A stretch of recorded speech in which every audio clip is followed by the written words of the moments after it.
traveler. Are you ready to journey beyond time and space?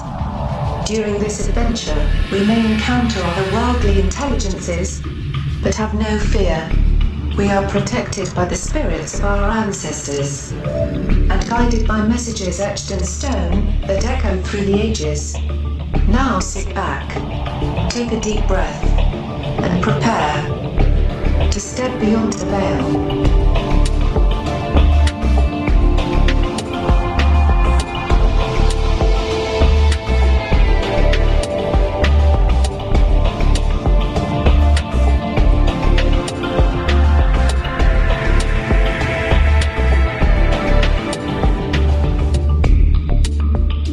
Let's take the conversation to a little higher realm of understanding. As I mentioned in the first segment, they're waging a war on consciousness. The war on drugs is, first of all, a war on you. Second of all, a war on consciousness. Third, a war on your ability to live independently. It's a war on your freedom. And as I mentioned, the Kratom ban, that the DEA emergency scheduled it as if this is something that just popped up, like it's some kind of new concoction that the kids are doing and they're biting each other's faces off when they do it because it's trying to simulate something that nature has already. And I'm referring to K2, quote unquote synthetic marijuana, where we saw people smoking this K2 because cannabis, which grows naturally out of the ground, was banned in their state. And so some profiteer that it doesn't have any ethics creates a substance, doesn't test it, tries to get around the law and give people what they want. I mean, really, ultimately, it comes from the desire to give people what they want. And that's what any successful business does, ask Nathan Frazier. So they try to give people what they want, and they create something like K2, and then people start biting each other's faces off. I can understand the need to emergency schedule something like that. But now you're taking a plant, Kratom, that so many people use for healing, for pain relief. My long guy uses it. I turned him on to it. He got into a really bad car accident, and he couldn't work for a couple of weeks. And I said, and he said, I don't want to take any of those pain meds because they really get you physically addicted. And I said, well, why don't you try this? And this was literally a couple of weeks ago. And he said, yeah, oh, okay, great. He tried it. He came back the next week. He said, my God, that stuff works so well. Then a couple of weeks later, I had to tell him about the DEA's emergency scheduling of Kratom. Him and his mother were here together. And they were both in tears. Literally. They were both literally in tears. And he looked at me, he said, this is the only stuff that's worked for me. I said, I know. And she goes, I'll go up to Canada and get it. I don't care. And I said, look, they're scheduling it a Schedule 1. It's going to be like bringing back a kilo of heroin or a kilo of cocaine. If you get caught bringing something like that over, you go to jail for 20 years. And she looked at me like, I can't believe this. Well, it's affecting Big Pharma's profits. So we have David J. Brown on the line. I want to get his take on the whole Kratom situation, the war on drugs, the DEA. We may talk about lucid dreaming, a few other things as well. But David J. Brown is the author of The New Science of Psychedelics at the Nexus of Culture, Consciousness, and Spirituality.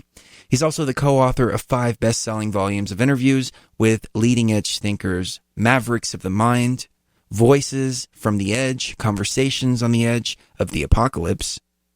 And I like the word apocalypse because it has a meaning that a lot of people automatically put on it, and then it has its true meaning.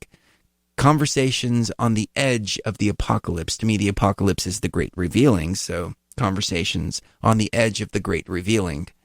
Mavericks of Medicine and Frontiers of Psychedelic Consciousness. His latest book is entitled Dreaming Wide Awake, Lucid Dreaming, Shamanic Healing, and Psychedelics.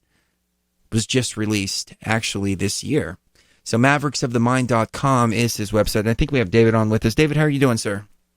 I'm doing great. It's a pleasure to be here, Chris. Thanks for having me on. Thank you for joining us once again. It's a pleasure. I don't know if you have Molly with you, but we send all our love and say hello to her as well.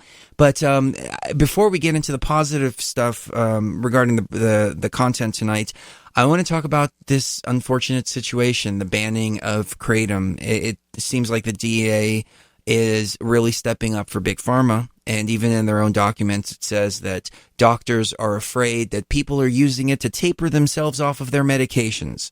Well, what's so bad about that except for Big Pharma's profits? Well, that's exactly it. I couldn't agree with you more. I think that this is absolutely an atrocious and terrible and profoundly sad situation that they're trying to take away something that's been shown to be so safe and so effective and helps so many people with chronic pain problems and with depression, that it helps people get off of opiates. There's just a whole host of things that it helps with. And apparently it is cutting into pharmaceutical companies' profits, and I can't think of any other reason why they would be trying to make this illegal. I hope that your listeners know that there's actually a petition right now that people can sign to get a response from the White House, and we've got around I think around half of the signatures necessary to get a response from the White House, and we've got around 25 days left to do that. So I don't have the website, but perhaps you could provide it on your website or something for your listeners, so they can take a role and help to stop this from happening, because there's still time to help stop this, I think. So it really would be a terrible atrocity if, so many people rely on this and depend on this, and it's been shown to be so safe, and it's about as addictive as coffee, which, is really not very addictive considering how dangerously addictive opiates can be. And if Kratom's taken off the market, what that'll mean is it will force people to use pharmaceutical opiates, which are far, far more addictive and far more dangerous. They were trying to liken Kratom. Let me also add, there hasn't been a single person who's ever died just from a Kratom overdose. There have been people who've died from taking Kratom with other things, but Kratom alone has never killed anyone, and we know that opiates have killed many, many people all the time. So. Oh, you're absolutely right. As a matter of fact, the 660 calls that they're freaking out about, which comes out to about 66 a year, it was either the last 10 years or the last 5 years. So between 60 and 100 per year. It was usually because they mixed it with something else, just like you said. Now, the mainstream media is actually scratching their head right now. I was watching the Young Turks, and I would consider them mainstream. I don't think that they tout any real alternative viewpoints.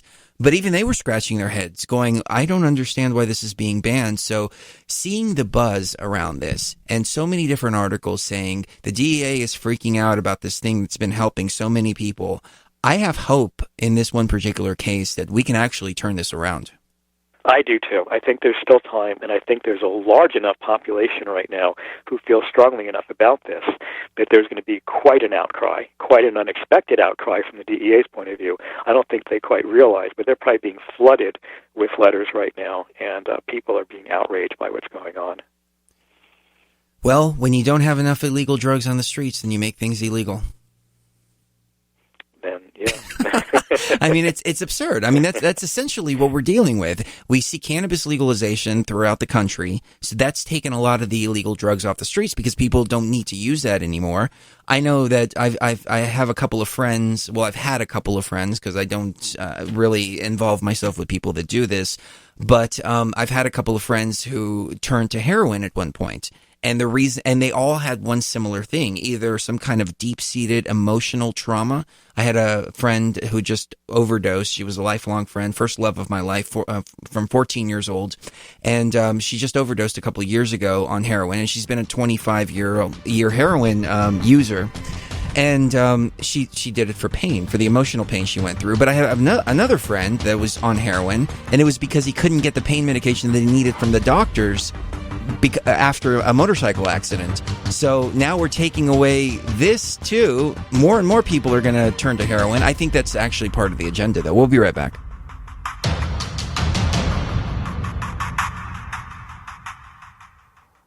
Hey, I don't have much faith in these petitions here, but if you go to petitions.whitehouse.gov, I signed it. There's a petition. Please do not make Kratom a Schedule 1 substance. Schedule 1 drugs, substances, or chemicals are defined as drugs with no currently accepted medical use and a high potential for abuse. This is not true for Kratom. It has been shown numerous times in reports from users to help recover from opiate addiction, treat pain, combat depression and anxiety, and much, much more. Deaths that involve Kratom being a person in a person's system have always been the result of mixing Kratom with other drugs rather than Kratom alone. In states that banned Kratom, Alabama specifically, opiate usage and deaths went up after Kratom was banned in that state. Please stop the DEA from scheduling Kratom as a Schedule 1. There are many people who will suffer as a result. And this is true. In the states where cannabis has been legalized, you see, number one, violent crimes going down, and number two, the use of pain medications going down too, all opiates. You see heroin use going down. But in states where you can't get anything, you see heroin use going up. And as I said before the break, I think that's actually part of the agenda here, because growing up, I was around a lot of narcotics, but I never saw heroin. I take that back. I saw heroin one time at a rave, and that was when ecstasy was banned. Well, not necessarily banned, but what happened is they put the precursor for MDMA on the watch list, and then all of a sudden there was no ecstasy, and instead there was 2CB or whatever those other PMA and different things, or PHA. I don't remember. It's been such a long time ago. But basically, the chemists tried to make the same effect out of something else, and it wound up killing people, where MDMA never killed anybody before.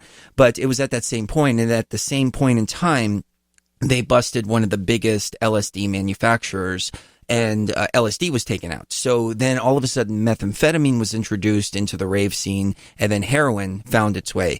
And this was back in early 2000, 2003. And now all of a sudden we have heroin flooding everywhere. I mean, there's a big heroin epidemic where we came from, and in other places, but not as bad as places where they have cannabis illegal. So they're actually creating the problem here.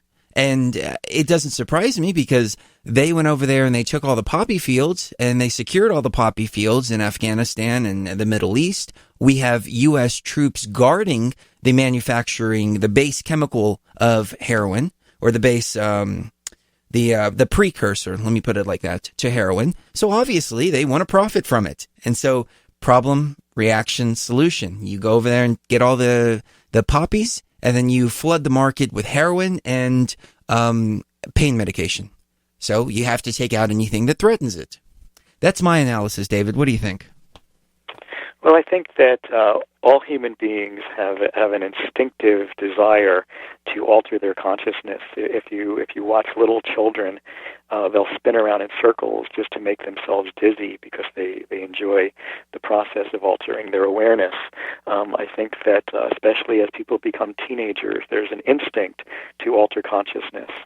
And I think that everybody has this desire to some extent, and it's not only present in every single human culture, but it's present in every animal species. You will find almost every type of animal will find a certain type of plant that it forms a relationship with that alters the state of its nervous system. So this is a biological instinct that goes way, way, way back. As you were saying before about how when they, if you make marijuana inaccessible to people, then people will still seek that same state, and they'll take drugs, cannabinoids, synthetic cannabinoids like K2 or whatever, some of the other synthetic cannabinoids. And then they'll bite each other's faces off. Yeah, and then they'll take things that are much more dangerous, that haven't been studied, haven't been tested. And the problem with that then is that, people are going to do anything they can to follow their instinct to get high or to kill the pain if people are in chronic pain. So if you make these safer drugs inaccessible, you're forcing people to use the government-authorized drugs that are less safe and more addictive and more dangerous for people. So there's a deliberate attempt going on by the drug pushers and the pharmaceutical companies to try to get people to use their drugs and not to use the alternatives that they can't profit off of, because there's no way to patent natural plant drugs like marijuana or like kratom or like a number of other ayahuasca. There's no way to patent it, even though somebody actually tried. Can you believe it? Wow. Someone tried to patent ayahuasca. Well, Monsanto's trying to do the same thing with cannabis. They're creating a special strain that's patented by them and trying to alter the genetic makeup of it enough, and then basically take out all of natural cannabis, and then you'll be smoking Monsanto's finest, which I wouldn't trust at all. It's really a sad time we live in. Now, I just want to make a big distinction for the listeners out there. I believe that a person has a right to do anything they want, but I don't want to see heroin or crack cocaine or methamphetamines openly sold in the stores. But now the DEA is pushing us to a point to where we have to make a decision because they're acting irresponsibly and they're acting for profit as opposed for the safety of the people, which is what they were instituted to do to begin with. So what do we do? I say that we just completely abolish the DEA and make all drugs legal, period, with no regulations, no stipulations or anything. That's the only way we're going to be able to regain our sanity as a population, because as David said just a minute ago, you have something like cannabis that becomes illegal. People go to K2. As my experience was in the rave scene, people were using pure MDMA safely. There weren't any reported problems except for people dehydrating because they weren't drinking enough water and dancing all night. And then they were injecting the adulterants in there afterwards because the manufacturers couldn't get the stuff. So, I mean, what if we just take it to a point to where you put the manufacturing of this in the hands of legitimate business owners who want to make a good product as opposed to underground dealers, and we'll see what happens then. What do you think would happen, David? Well, I agree that abolishing the DEA would be a great idea. I certainly don't think they're really doing anything to help benefit anybody's health. And they're just causing research problems and interfering with people's personal lives. I think that they're not doing any good. However, I do think that there should be some type of regulation. I mean, certainly the purity of the drugs should be tested, and I think that people should be allowed access to use these drugs once they have themselves demonstrated that they're educated and can use them safely. I mean, there is some danger to using psychedelics. I think that it should be something akin to getting a driver's license that you could, basically study for, take a test, demonstrate that you have knowledge, and then you can gain access to using these chemicals. If you use them irresponsibly and do stupid things, then you lose your license to use them. I mean, I think it should be really that simple. Everyone should be allowed to use them as long as they can demonstrate that they can be responsible, that they're educated, that they're going to use them safely. As long as people can demonstrate that, I think that they should be available to everyone, and I think it's an absolute crime that they're not. I agree with you. The problem I run into that, though, is the fact that if you're getting a license or anything like that, well, you have to go to the exact same people that created the problem in the first place. So it's kind of a catch-22. I think a better solution would be to talk to our children about these experiences and teach them how to do it responsibly. And if we do, then when they're... I'll give you an example when we get back from break with alcohol in Europe, for instance, as opposed to the United States, and the difference in dynamic. We'll be right back.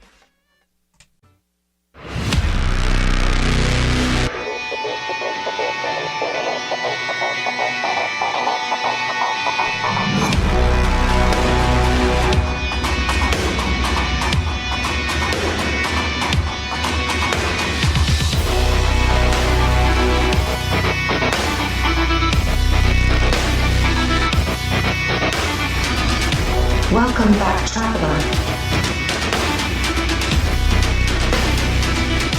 to Beyond the Veil.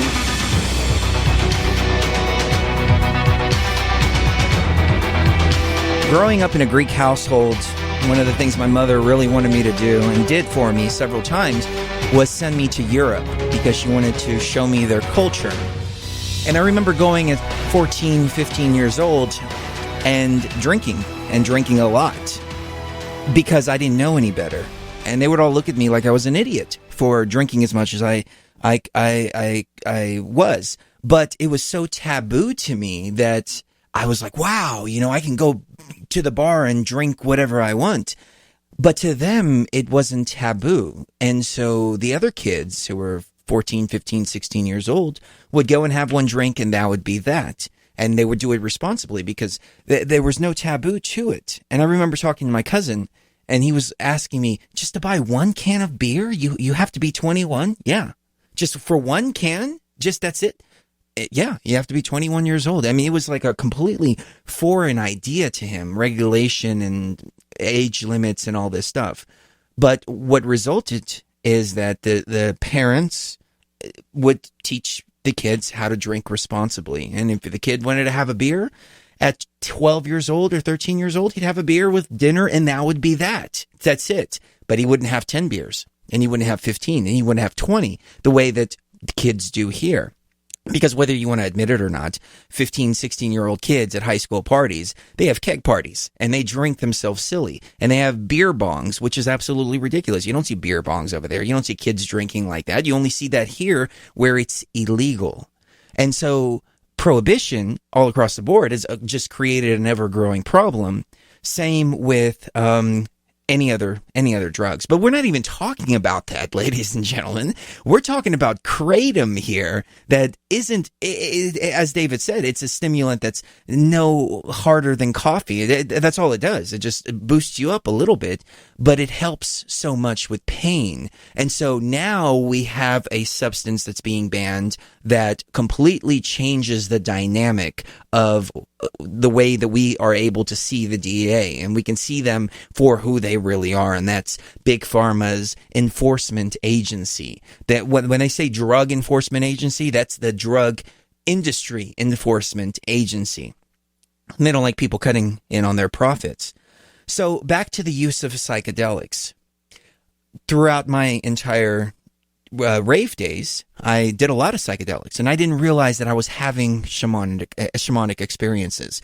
I wanted to be able to see the music, and I wanted to be able to really feel the music as well, and that was the purpose of me doing psychedelics at the time.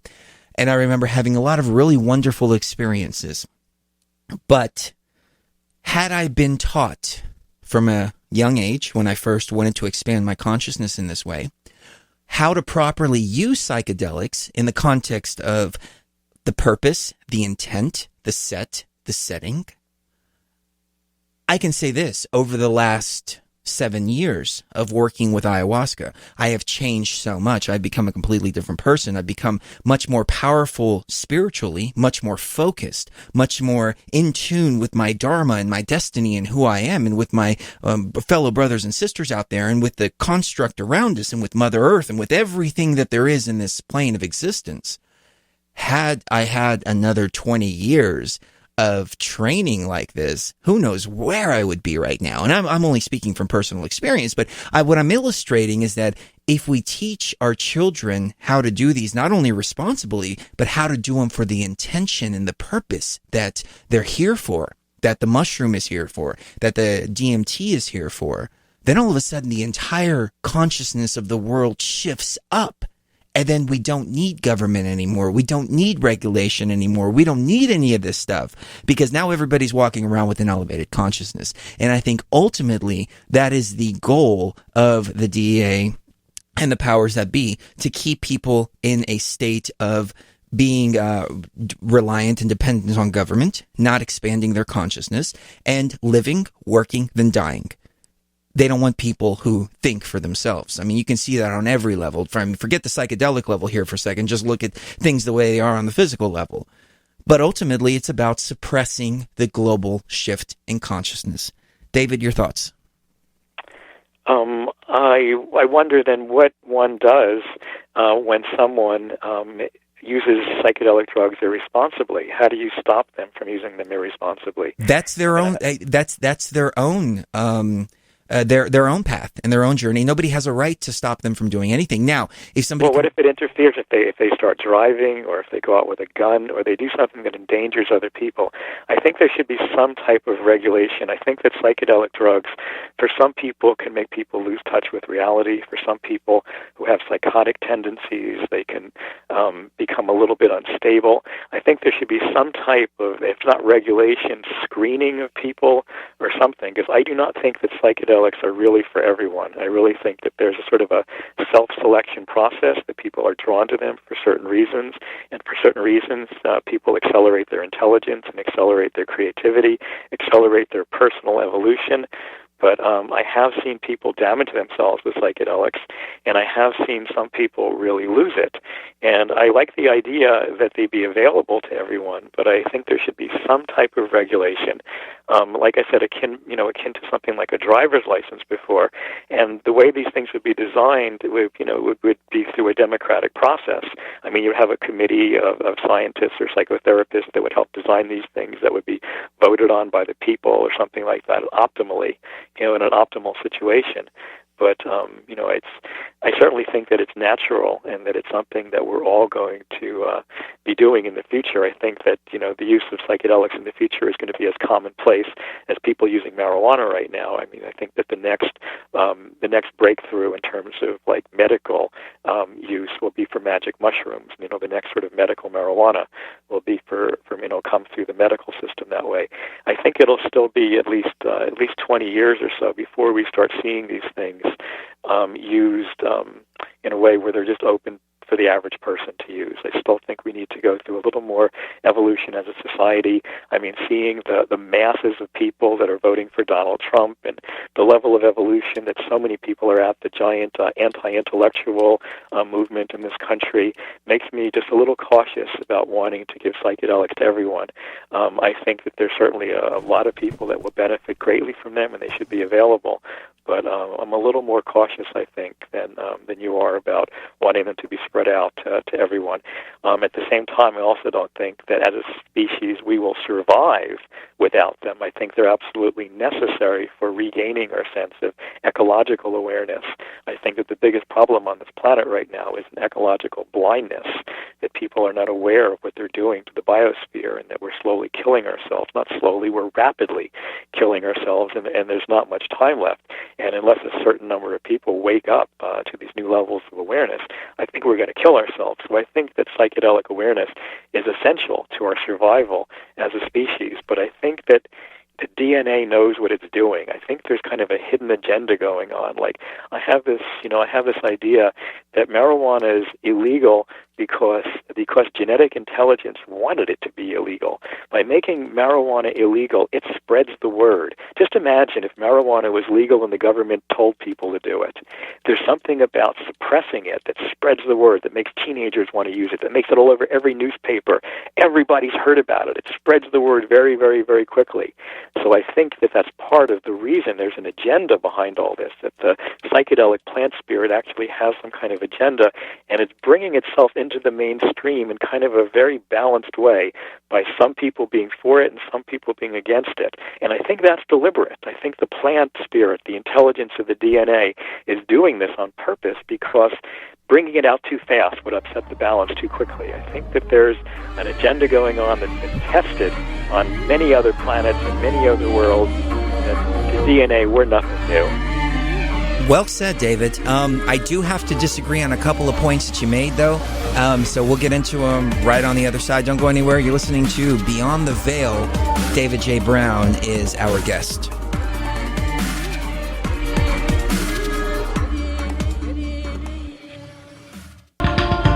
David, you mentioned a couple of points that I want to address. And first of all, let me just say, I love you to death. I love everything you're doing.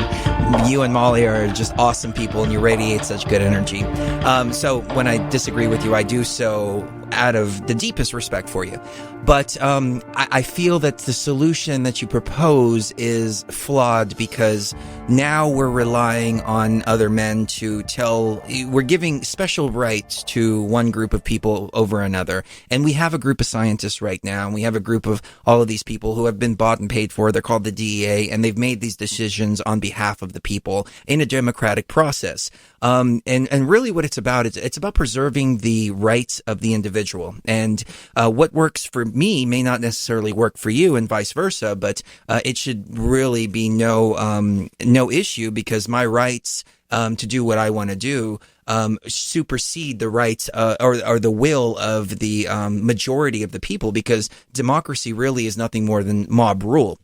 And so when you have two wolves and a sheep deciding what's for dinner, it's not going to turn out well any way it goes, but that's the democratic process in and of itself. Now, you mentioned something very important, though. What if somebody uses them irresponsibly? Well, that's why we have laws for murder, for driving under the influence, for things like that. So when it gets to a point of actually hurting somebody, then a crime has legitimately been committed, but you can't punish everybody or make everybody follow some kind of regulation or anything like that, just because there might be one or two people that it either adversely affects or that it or people that choose to do it irresponsibly. Let's take peanuts, for example. There's a lot of people with peanut allergies. Peanuts actually kill people, but that's not a cause to ban them all.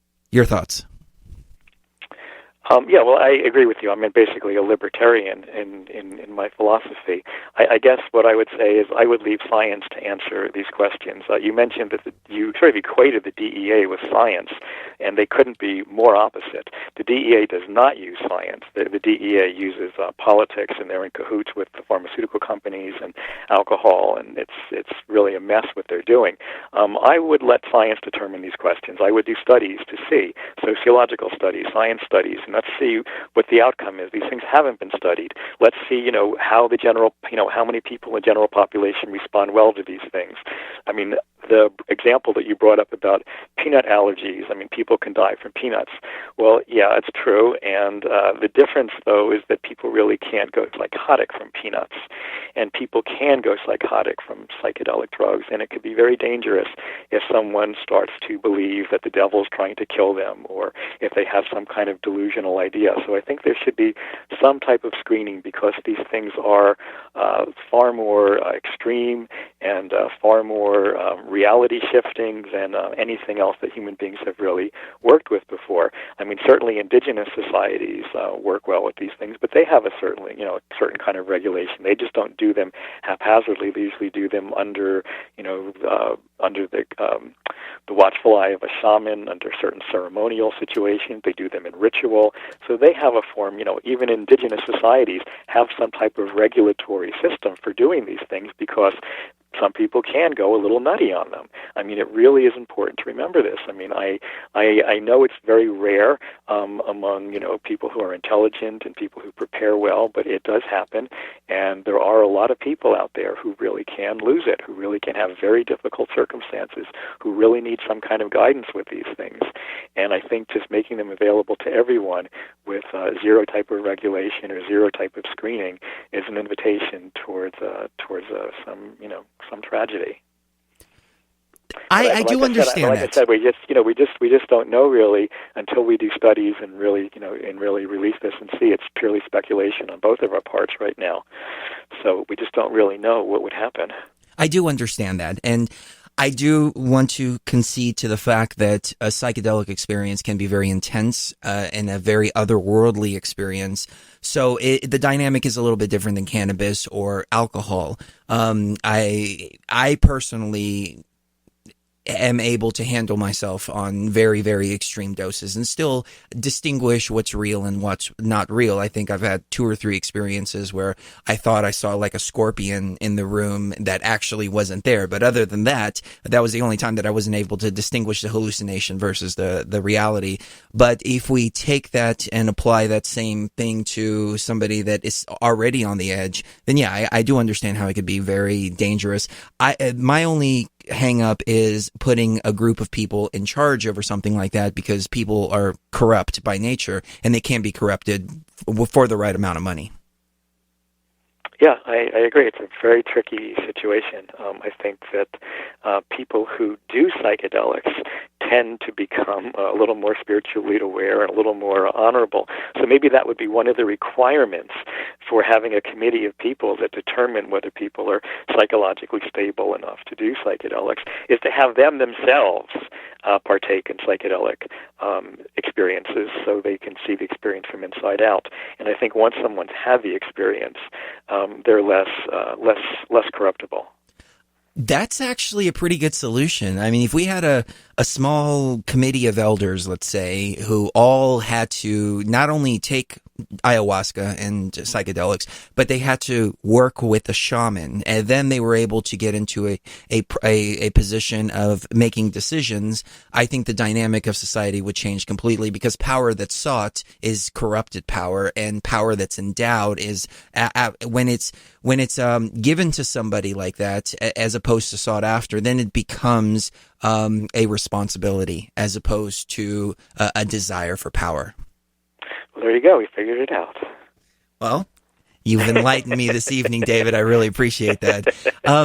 Let's talk about let's talk about your book here for just a moment. Tell us a little bit about your work. We have about 2 minutes left in the segment. This hour went by way too quick. So tell us what's going on in the world of David J. Brown. Yeah, so just in the past week, my new book, Dreaming Wide Awake, Lucid Dreaming, Shamanic Healing, and Psychedelics, was recently published by Inner Traditions, and it is not only the most comprehensive book on the subject of lucid dreaming, it's the only book on lucid dreaming that actually covers the interface between psychedelic experiences, shamanism, and lucid dreaming. This is something that hasn't been covered in any other book on lucid dreaming. In fact, it's been ignored, and I've been just mystified for so many years as to why this has been ignored. I mean, I had my first lucid dream 2 days after doing LSD as a teenager, and in my book I draw parallels between the brain states that people experience when they're having a psychedelic, a lucid dream experience. They're extremely similar. There's an uncanny number of similarities that I explore in my book, and it's something that I'm very excited about. So it's available now on Amazon. It's available all over the internet, and I think it's one of the most important books written on the subject. If I hadn't written it, I'd go out and buy a copy today. Excellent. Where can people do that? People can get it on Amazon or basically on Barnes & Noble, any of the bookstore. Inner Traditions website has them. They're just about everywhere. Just type in Dreaming Wide Awake by David J. Brown, and you will find it. Excellent. I love the interview we did last time, so much so that I made a new demo for our show and put some of your words in the demo, a little segment of it. I've never thought of lucid dreaming from that perspective, to be able to go in there like people work with plants the right way that you're supposed to do psychedelics, which is for self-growth, realization, and also retrieving information. But I never thought of lucid dreaming in that context. So again, there was another enlightening moment from my interaction with you. Yeah, one of the most powerful similarities that I discuss in my books is that many people go into a psychedelic experience, an ayahuasca experience, with a specific intention or a specific question that they want answered. And you can do the same thing with a lucid dream, the same way that you can interact and speak with the spirit of the ayahuasca. You can speak with the orchestrator of the dream. You can, in a lucid dream, when you become aware and awake in a dream, you can just lift your head to the sky and ask the dream itself a question, and you will get answers, fascinating answers, answers from an intelligence that appears to know you better than you know yourself. I want to talk a little bit more in the next segment about some of your personal experiences in doing so. Like, what were you seeing? How did these teachers appear to you? Things like that. So maybe you can take us on that journey in the second hour. Ladies and gentlemen, don't go anywhere. We have Edie Frexka, who's going to be joining us in hour number 2 and 3. And I think David's going to stick around with us a little bit during the second hour too. But coming up, the TFR exclusive segment.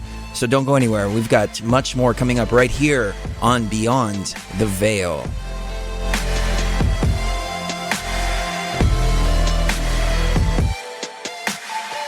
Phase 1 has been completed. Phase 2 will be initiated momentarily. Please remain seated while we prepare to go deeper. You can visit us at www.beyondtheveilradio.com. No hate, no hype, no fear. We are TFR. Frequency Radio.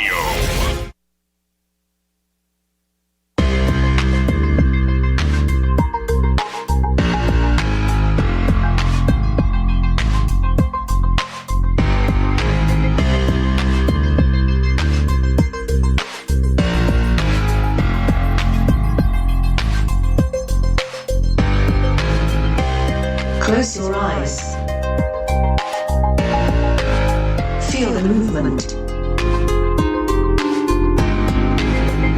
This is the rhythm of the universe. This is Beyond the Veil.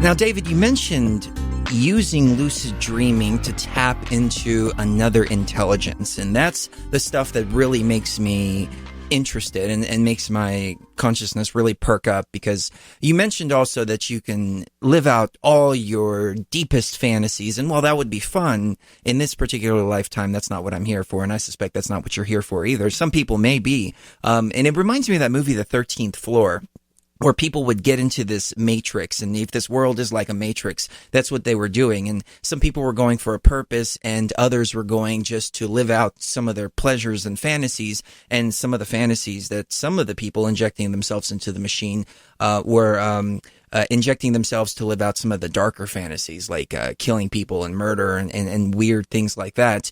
But what really interests me is pulling information out of the Akashic records, the source, whatever you want to call it. So can you tell us, maybe from your personal experience, maybe you can think of one that really stood out, and take us through that experience. What did you see? Was it symbolic, like an ayahuasca experiences, the entities that appeared? Were they more of entities rather than actual people?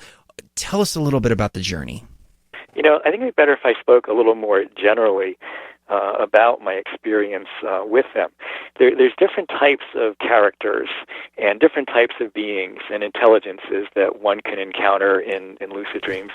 For those who don't know, let me just first explain what a lucid dream is. A lucid dream is when you become aware and awake in a dream while it's still happening, and you can remember that your body is still lying in bed, safe and sound somewhere, and you're completely immersed in the dream world with your access to your waking world memories, and you have a significant ability to influence what happens in the dream. When you encounter other characters in the dream, they basically come in three different forms. They come as moldable puppet-type mechanical robot people that don't seem to have much of an intelligence or much of a consciousness in them, and that seems to be almost the majority of the characters that you encounter in your dream. They just seem like mental projections or very simple forms of consciousness. Then there's another percentage of characters in your lucid dreams that seem to have a kind of consciousness or an intelligence that's equivalent to your own. You'd be surprised talking to them that they're, seem to have their own agendas, their own perspectives, and they will surprise you with things that they say, things you wouldn't anticipate. And that makes you really wonder about the nature of these beings. Now, on another level, you will then sometimes meet what I and others have called the wise beings. Then you will sometimes encounter angelic beings, beings made of light. Those are some of the way that they've come to other people. In my personal experience, the way that I've encountered the wise beings are as little children. They often appear as like 5-year-old children to me, and they often seem to know me much better than I know myself, and say things to me that just make my jaw drop open in the dream. And those have been some of the most profound encounters. And what I was alluding to before the last commercial break was that there's an even fourth level of interaction to this, where you can ignore all of the dream characters themselves and just talk directly to the dream. What you can do is just look up at the sky and ask particular questions to the dream, and you will get answers. The dream will respond either with words, it'll either talk back to you, or it will respond by creating a dream scenario that answers it. And it may not always respond at the time you ask the question. Sometimes it does, 5 or 10 seconds later, and sometimes it will happen in another lucid dream, a few nights later. But you will get some kind of response. And I think that type of interaction is one of the most powerful things that people can really gain from the lucid dreaming experience. Fascinating. We talked about how to provoke these lucid dreams, and over the course of the last couple of months since we last spoke to you, I try to ask myself a couple of times a day, am I dreaming? Am I dreaming? Am I dreaming?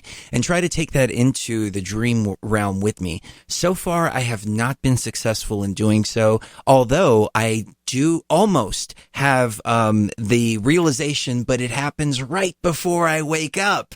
And I realize, am I dreaming? Yes, I'm dreaming. Oh, I better wake up. So that's where my mind has taken me since we last spoke. Any thoughts on how to get to that next level? Yeah, well, two thoughts. First thing is, when you ask yourself throughout the day, are you dreaming? Are you actually testing your reality to differentiate whether you're dreaming or not, or are you just asking the question? It's very important when you ask the question that you do a reality test. In other words, you try breathing through your nostrils to see if you can do it, or you try looking at a piece of paper with written words on it, memorize what they say and look away and look back and see if they're different or not. Those are two of the easy tests that you can do to test your reality. And if you get into the habit of doing that, you will start to do that in a dream.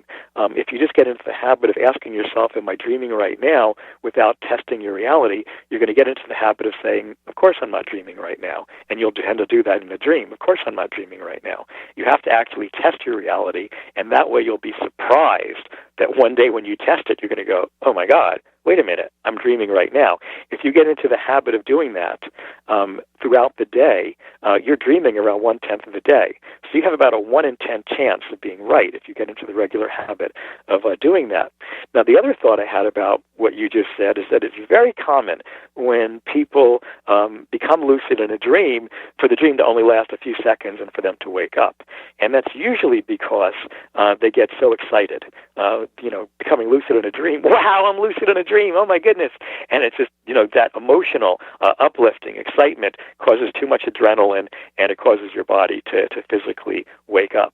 That's why it's absolutely essential to learn how to control your emotions. That's the very, very first thing you have to learn how to do to be able to gain lucid dream skill, is learn to meditate, learn how to stay calm, learn to not get too excited once you've realized that you're lucid, because, it's exciting. It's a very exciting thing to look around you and realize that you're in a world, that your mind is creating.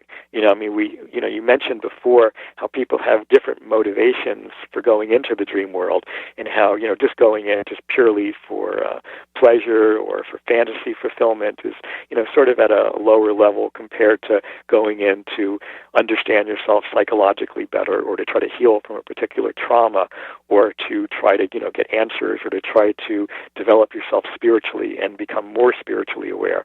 But I see these things all as having value, and it's very, very similar. We were talking before about how I think that there's kind of an agenda, that higher intelligence is kind of luring us into certain areas in evolution. And I think it makes psychedelic drugs fun so that people will take them at parties, hey, this is fun, and not knowing they're going to lead them to having spiritual awakening and ecological awakening.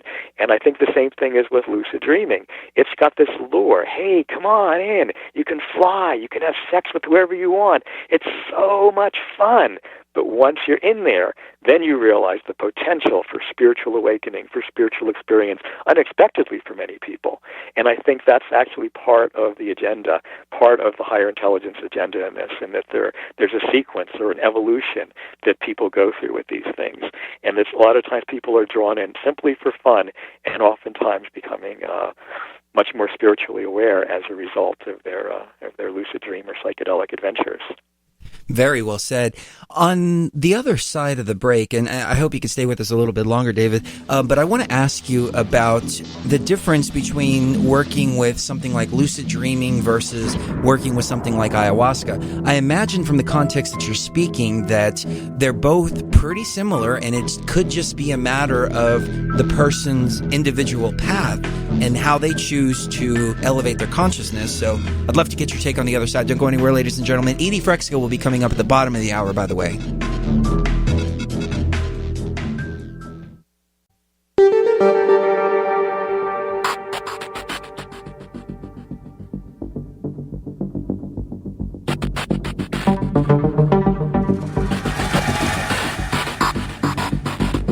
Welcome, fellow traveler, to phase 2 of the journey. The path to enlightenment begins from within and spreads outwards into the universe. as the universe is the manifestation of the essence of consciousness. No outward motion can occur without inward transformation. As such, it is up to you, the traveler, to unlock what awaits beyond the veil.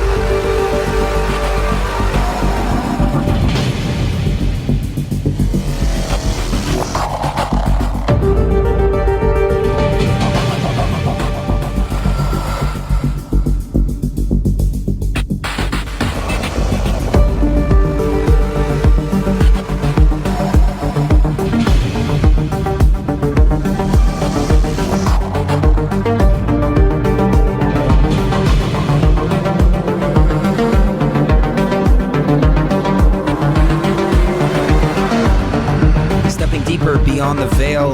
We have David J. Brown with us until the bottom of the hour, maybe even longer. We might have him on with Edie. We'll see how it goes. But David, we were talking about the difference between working with psychedelics and working with lucid dreaming. I feel like it's the same comparison between psychedelics and meditation, for example. And one point that we've always made time and time again, because we get a lot of callers when we open up the phone lines and talk about these topics, and they always ask about the difference between working with ayahuasca and meditation. My answer to them is that ayahuasca is about relinquishing control. Ayahuasca, you go into the experience and the experience takes you over, and that's where the true lessons are learned.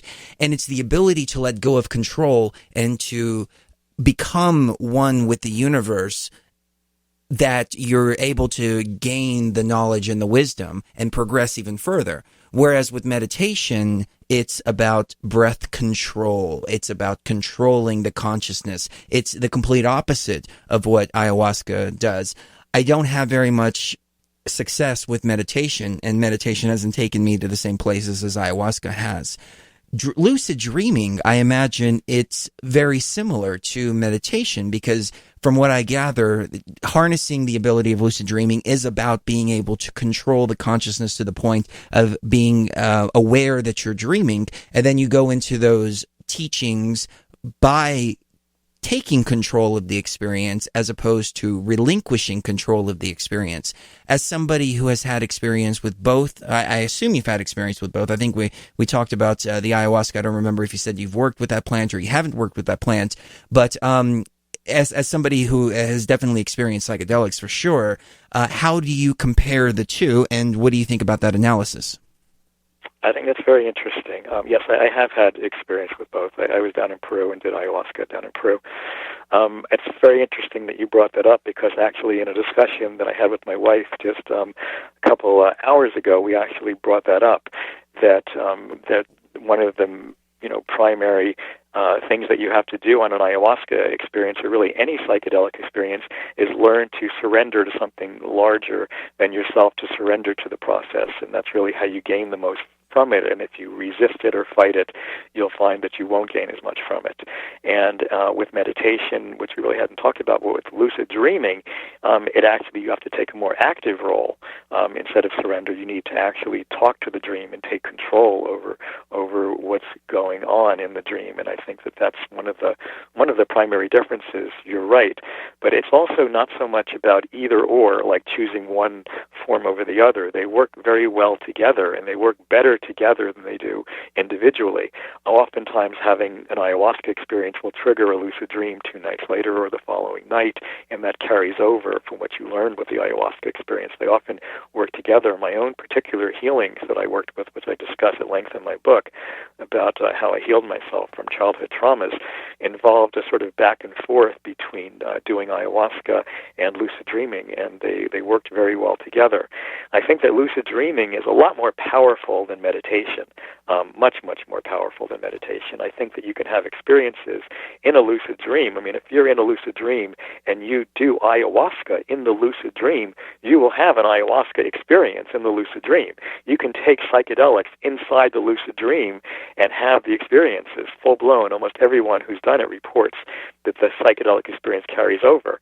When I interviewed Terence McKenna years ago, he told me he used to smoke DMT in his dreams and have the full-blown experience. So I think that anything possible with a psychedelic is possible in the lucid dream state as well, especially if your mind has already experienced it in the waking world and knows how to do it. I think it can simulate it very well in the dream state. And the dream state is probably a state of consciousness that's mediated by DMT in the brain. We don't know this for sure, but there's a lot of speculation about that, and it seems like that may be the case because our endogenous DMT levels are highest at around 3 o'clock in the morning, so it may have something to do with dreaming. But you know, I think that they both really work together very well as a powerful therapeutic method for healing from traumas and from healing from illness, or for growing spiritually. And I think that they're extremely powerful as a combination. And either one on their own is actually kind of weak. And I would say the same about meditation. That meditation and psychedelics, or psychedelics and some type of spiritual practice, work way better than the spiritual practice alone or the psychedelic alone. There's something about combining the two that is extremely powerful, and I think that that's really the best way to utilize these substances and to gain the most therapeutically from them, or spiritually. Very well said. And now that I'm thinking about my particular journey, I think I can relate to that, because I think I was thinking a little too, a little short-sighted in my thinking, because the first couple of years was about relinquishing control. But then it came to a point with the ayahuasca that I was able to gain control of the ayahuasca experience and then start navigating to different realms upon being able to focus on those different realms. And sometimes getting, releasing yourself to the experience, sometimes it's counterproductive to what you're trying to do. I'll give you an example from a personal experience. I encountered these beings that I wanted to learn from, and they did not want to teach me. So they pushed me away into another little realm, and it was a realm of colors and lights and things like that. They looked at me and they said, "You're a talking monkey. What are you doing here? Go back to your monkey business. You're not even supposed to be here." And I said, wait a minute. And they pushed me away back to like the nursery. And I navigated myself back to those beings, and they looked at me again and they said, what are you doing back? We thought we told you to go get your back to your monkey business. And I said, look, I want to know what's going on. What are you doing here? Who are you? Where do you come from? Et cetera, et cetera. And then after that, then they started giving me the information I was looking for. But it took a conscious effort to get back to them. If I would have just relinquished myself to that particular experience, I would have been watching the pretty colors, and that would have been it. Exactly. So there's a balance that one needs to achieve between control and surrender. They're both obviously important at different stages of the process. Wow. Very well said. We're really breaking a lot of... we're really getting into a lot of insights on this broadcast, at least for me personally. I hope we're not speaking too advanced for the listener. So let's take it a couple of steps backwards for the listeners that haven't experienced ayahuasca, that haven't experienced any psychedelic experiences or lucid dreaming. How do they begin on a journey like this? Gosh, I think that the best way to begin, if somebody is interested in pursuing these things, is by reading as much as they can about it. That's how I started. Reading as much as you can, and meditation, I think, is the best way to start your entry into altered states of consciousness. Meditation then would become a fantastic way to stabilize yourself in a psychedelic experience. Then meditation is correlated with lucid dream frequency. In other words, the more people meditate, the more frequently they have lucid dreams. Learning control of your mind is absolutely essential for being able to navigate through any of these shamanic spaces. So I think that learning to meditate and reading as much as you can about the particular areas that you're interested in is the best place to start. And one certainly should never start by just taking a psychedelic without knowing what they're doing. That's very true. I'm speaking with one individual that's very interested in doing all of this, and the first thing I asked him was, are you taking any pharmaceuticals? Yes, I am. Okay, well, you're going to have to get off those pharmaceuticals first and foremost, and then you're going to need a couple of weeks of cleansing, and then after that, then you can go see a shaman that I know. We'll be right back. Real people, real radio. Initiating the truth frequency. This is Truth Frequency Radio.